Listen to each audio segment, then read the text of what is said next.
Listen to me. If there was a wise man who would ever think of this, they would say in order to be superior to the man, you've got to be the man. For I am the man himself.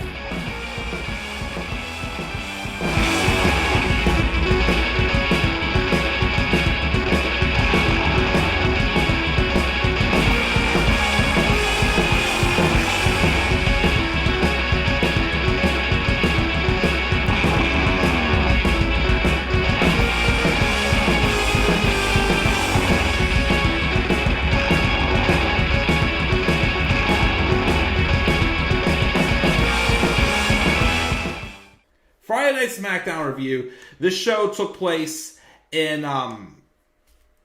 tonight, January 26, 2024, and it took place in Miami, Florida. And this is the go-home show for the 2024 Royal Rumble match. We had a tag title match and a kind of expected title change, as I kind of expected. We had people appearing to draw their spots in the Rumble. Paul Heyman making a interesting, giving somebody who you just know 100% is not going to get the job done, giving them a task by winning the Royal Rumble and going after Seth Rollins. And when I saw that, I just laughed. I'm like, ha ha ha ha. It ain't happening. Because he's already booked like a chump. It ain't happening. And a few other things.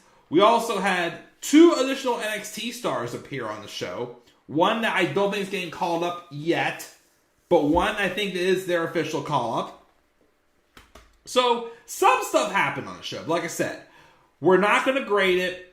We're just going to go through it. And then get to other things. Before we get to the actual show, though, I do briefly want to talk about Kevin Patrick. Kevin Patrick, it was announced either earlier this week or late last week, shortly after the last episode of SmackDown, that Kevin Patrick, after the Royal Rumble, will be removed as head commentator of SmackDown.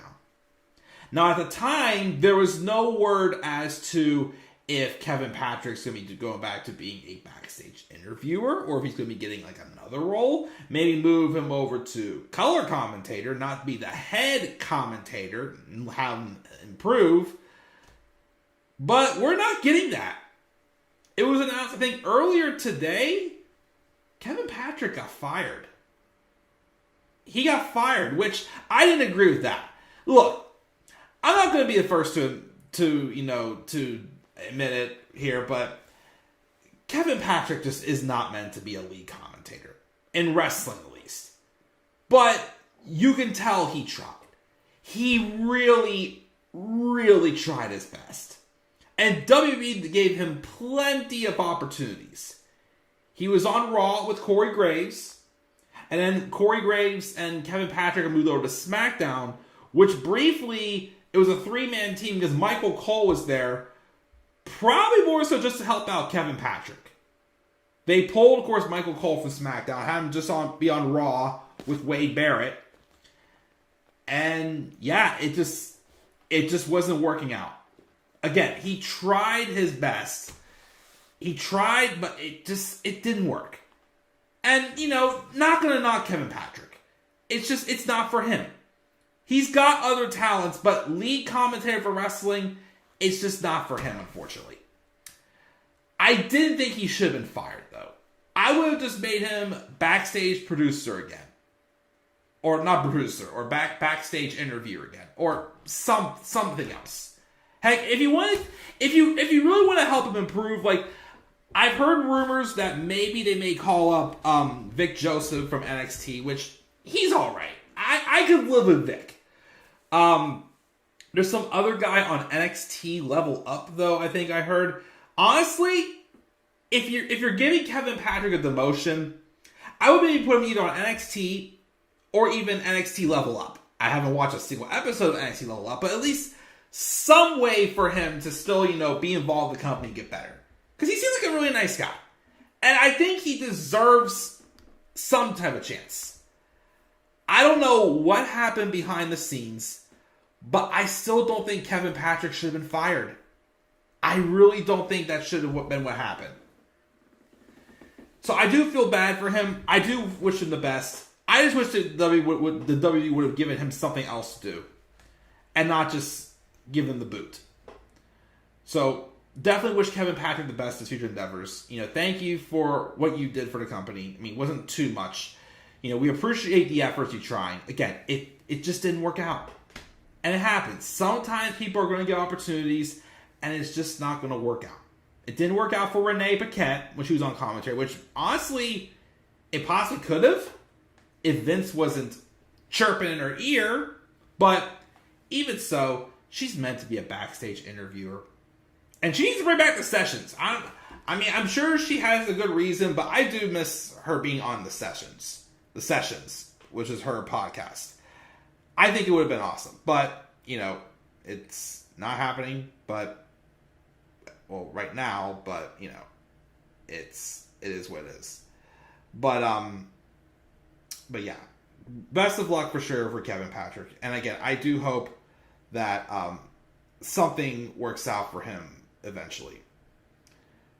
Again, it just wasn't, meant to be for him. But I just wish they wouldn't have fired him. I thought that was a little too far. Not too far, but that was a little unnecessary. Let's put it that way. It wasn't great, but it was like, ouch. Like, yeah, he wasn't great at commentary, but didn't you have to go out full out and fire him? He still deserved something in the company. He didn't do anything wrong, as far as I know. But yeah, Kevin Patrick, I wish you the best. SmackDown. Let's talk about SmackDown. The show opened up with Eladio Carrion coming out and getting on a microphone, and apparently he's very good he's a songwriter, and he's very good friends with Randy Orton. Orton comes out, and they embrace and man hug, shake hands and whatnot, and do their thing, and then he lets him go. Randy's like, yo, you didn't think I'd be friends with Eladio? And he talks about the bloodline Roman Reigns' title reign. Nobody can stop him or the bloodline, but maybe he can. He lays out his vision for winning the title, and then it's simple with the three most destructive letters RKO. Out comes AJ Styles, who tells Orton to join the club because he asked Nick Aldis for his own match against Sikoa to take off his head, but instead he gave it to the man that's been stepping on over him, taking his opportunities, L.A. Knight. Yeah, and Orton, of course, even did it as well. He's like, what, nah, with just typical, Orton stuff. But anyways, so, he tells Randy, though, he has a receipt coming to him, though, after the RKO he gave him last week. And then L.A. Knight comes out, and you can tell L.A. Knight has had enough with all this. Of course, people are like labeling him as the one. Well, he already lost. He already had his shot. But of course, like everybody else, he got screwed over by the bloodline and Crown Jewel. He tells AJ to quit crying because he doesn't want to fight Soul tonight. But as far as he can see, it's real convenient that he's the only one of the four having a match tonight. And that tells him Paul Heyman looks at him as the biggest threat, especially since he came super close to beating Roman at Crown Jewel. He's going to walk in tonight, not complain, hit Solo so hard he'll do his dad's dance move, and then he'll walk over the three of them to win the title. And that's not just an insult, that is a fact of life. Yeah! And then AJ Styles goes on to lay out Randy Orton with a super kick and a Pele kick. So obviously, Randy Orton's going to come back in later on in the show. Carlito took on Santos Escobar. And of course, all members of the LWO got involved in the match. Well, outside the ring. With Joaquin Wilde, Cruz del Toro, Humberto Carrillo, and Angel Garza. And then even Zelina Vega was out there. But then she got equalized by a debuting from NXT, Elektra Lopez. Now, I can't remember if Elektra it's been that long. I cannot remember if Elektra Lopez was with the original Legado del Fantasma or not when I was watching NXT. But I do know she was at one point with them in the group. So cool. I guess we'll see how it goes. Again, I don't know too much about Elektra Lopez. I mean, I know she exists. We'll see, what she brings to the table. Probably something good to the women's division. I'm still enjoying what's been going on with the storyline. Again, I really think Santos is gelling even more as a heel. I mean, his face run, I think, gave him some momentum. But I think this heel momentum, him being back to being a heel, he's hitting the gas. And he is going to excel and be an excellent heel luchador. And again, I do like that, of course, again, Cruz del Toro, Joaquin Wilde being with Carlito, and most likely tomorrow a returning Rey Mysterio, which I predicted in my Rumble predictions. Because we're probably going to get Rey Mysterio and Santos Escobar one-on-one at WrestleMania. Who knows, maybe we'll get a returning Andrade Cien Almas as well tomorrow, since he's left AEW. I really think Andrade is coming back. Although, again, I've still heard some rumors of him going to NXT. I mean, heck, we could even see Dragon Lee, still be involved. There's a lot of names in there that could be getting involved. But, and of course, Angel Garza and Humberto Carrillo, which they still call him just Angel and Humberto. Can we call them by their full names, please? But I am intrigued by all this. Santos does win with the folding press. We also, of course, get commentary hyping up Raw moving to Netflix in 2025, as well as The Rock joining the board of TKO, the board of directors. And also, I forgot to mention yesterday, in my Rumble preview when I mentioned about that, The Rock also was given the full rights to his name. So anywhere now can call him The Rock, because he owns it. AJ Styles is backstage when he runs into Jimmy Uso. Jimmy Uso. And he tells them everybody knows where LA Knight is tonight. And he asks them to help take care of him because it's good for everyone involved. And then upcoming the OC with Mia Yim.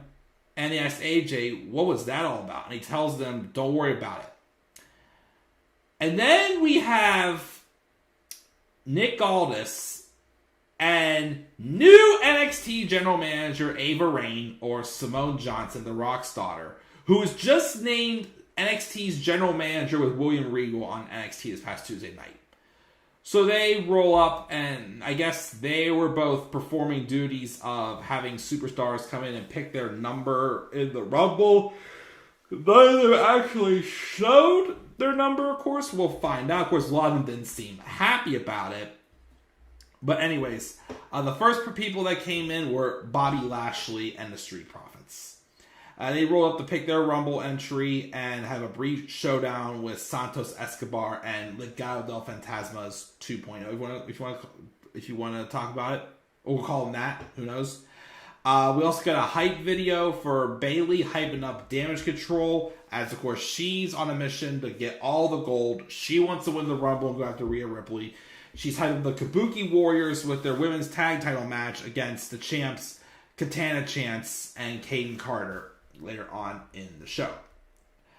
R-Truth also showed up, and he sings a little song before he takes his number from the wheel, but he gets upset and says, does this mean he'll have to quarantine?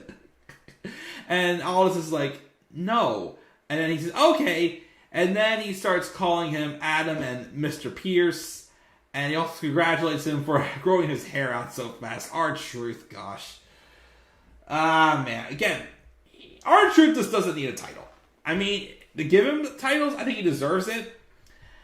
But, again, he's a hidden treasure. He's set. He's gonna be a Hall of Famer. He's succeeding by the character. Not by how many titles, but by the character.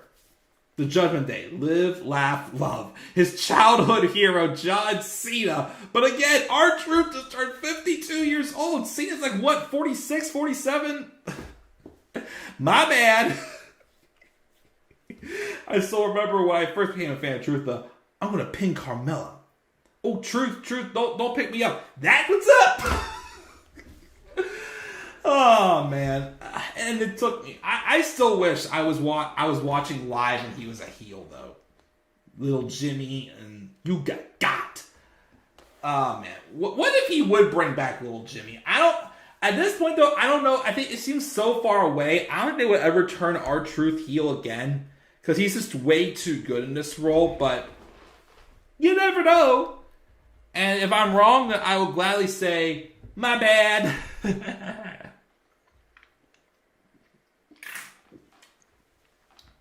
All right. So then we had our women tag title match. The champs, Katana Chance and Kayden Carter, taking on the Kabuki Warriors, Asuka and Kairi Sane of Damage Control. Not much. It was a good match.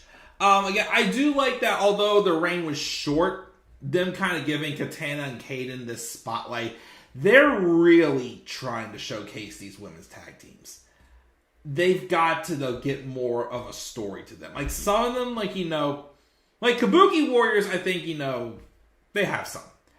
Katana Chance, Kayden Carter, they're getting there. Like Candice LeRae and Indy Hartwell, though, like I like them, but I still think they're green, especially Indy. I think they call Indy up too soon. And Candice kind of needs a little bit of a story again. I am intrigued in a team with Tegan and Natalia, but they keep losing a lot. I like Zoe and Shayna together, but they're really trying. But again, it's just like they gotta have some more stories with these women's tag titles. Oh, of course, then Chelsea and Piper, but I still would have rather seen Chelsea and Carmelo, in my opinion. Piper should be on her own, not being someone else's muscle, but Carmelo could maybe be back soon. They may reunite that act. We'll have to wait and see. But anyways, Kabuki Warriors eventually do win with the inverted DDT into a diving elbow combination. And they're now, I believe, 2-time women's tag team champions. Awesome, as it should be, to make Kabuki Warriors Damage Control look so powerful for whenever the turn on Bayley comes. Which, again, I'm not sure how that's going to work now since the turn hasn't happened yet. And I still think Bayley should be winning the Rumble, but how can she at this point and, have Damage Control, provoke her to come after Io? I don't know, but we'll see. Oh, you want to know, I mean, that one thing about, not making Damage Control look stupid. But you know what's hilarious? Paul Heyman has his backstage chat with Jimmy Uso and Solo Sikoa. He first tries talking some sense into Solo, saying that he really needs to fix the problem this week and not be merciful. As for Jimmy, he tells him Roman sees the moment to move from big dog to tribal chief. And if Jimmy can seize that moment of Seth Rollins walking on one leg by making him a martyr, enter the Rumble, win the Rumble, challenge Seth to the world title, and bring the World Heavyweight Championship to the bloodline, then he'll understand that the line of succession to who is truly the tribal heir. So basically, and it's kind of true, Solo Sikoa was dubbed tribal heir after he beat John Cena, yet like Austin Theory, all he's doing is losing and losing and losing ever since, and that's not how it should be. Now, Jimmy Uso, who's done nothing but lose and has been a freaking chump, hasn't done much better. But Paul Heyman is giving Jimmy Uso the task to win the Rumble and take the title from Seth. I just think that is hilarious. Because Jimmy's barely even won a match since he turned heel. He has really even no character development. Other than the fact he goes, yeet, no yeet. All that jazz. We have Bianca Belair and Bayley each selecting their own numbers to be for the Rumble match. Bobby Lashley and the Street Profits are coming out, getting ready for... They were supposed to have a match with the Final Testament. And then, of course, they list off their accomplishments. They came to fight, and he calls out the Final Testament. And in the Final Testament, Officer Pain, Paul Ellering, Scarlett, and Karrion Kross all come out. Scarlett gets in the ring and stares Bobby down. And Lashley said, "What kind of coward leaves this lady to do his work?" And Dawkins says, "This is supposed to be a face-to-face." Montez Ford says he's figured it out. Final Testament's scared. A thing they could never be. Paul Ellering says there's no fear in Karrion Kross. And Kross says Paul speaks truth. And all he sees in the ring is frustration and desperation. And he gets it. They feel like things aren't going to plan. Like they're not in control. But guess what? They're not. But he'll give Bobby Lashley one thing. They were supposed to do this face-to-face here. But they're not getting their fight tonight. Lashley says he'll give them the benefit of the doubt. But they lied because they certainly are fighting tonight. So the Street Profits jump to head up and brawl with the Office of Pain. But Scarlett jumps Bobby Lashley and claws his eyes. And then Karrion Kross runs in and beats down Bobby, and Office of Pain beat down the Street Profits. I guess we're pushing it off maybe till Chamber for this match. Or something for Mania. We'll see. But I am interested definitely in both of these stables. And we'll see where it goes. Jimmy Uso picks his number for the Rumble. It says no yeet. Not good with it. Who knows what it is. Nobody seemed happy with their number. Let's put it that way. Austin Theory takes on Carmelo Hayes. And Carmelo Hayes loses because Austin Theory did a handful of tights. Sucks, but whatever. It'll be fine. Afterwards, there's a 201 beatdown until whoop that trick! Whoop that trick! My name's Trick Williams. I'm 6'4". I don't remember the rest. I was in kind of a handful of promos, but he seems big. Trick Williams though came out and makes the save. The reunion ain't totally happy though because for what I've seen when I've read some NXT results, they're teasing something between Trick Williams and Carmelo Hayes. And but the reunion isn't totally happy though because Trick says he only saved Mello because of the semifinals for the Dusty Rhodes Tag Team Classic. After that, basically, he's on his own. So that'll be interesting, of course, for sure. As I believe the two of them have their semifinal match against LWO's Joaquin Wilde and Cruz del Toro, I believe it is. We have Eladio Carrion backstage. See how it's super fun being in the ring. And he breaks Randy Orton's win the Universal title. But then the Bloodline roll but intimidate him. He's appropriately scared and offers respect. And the rest of them show the respect back.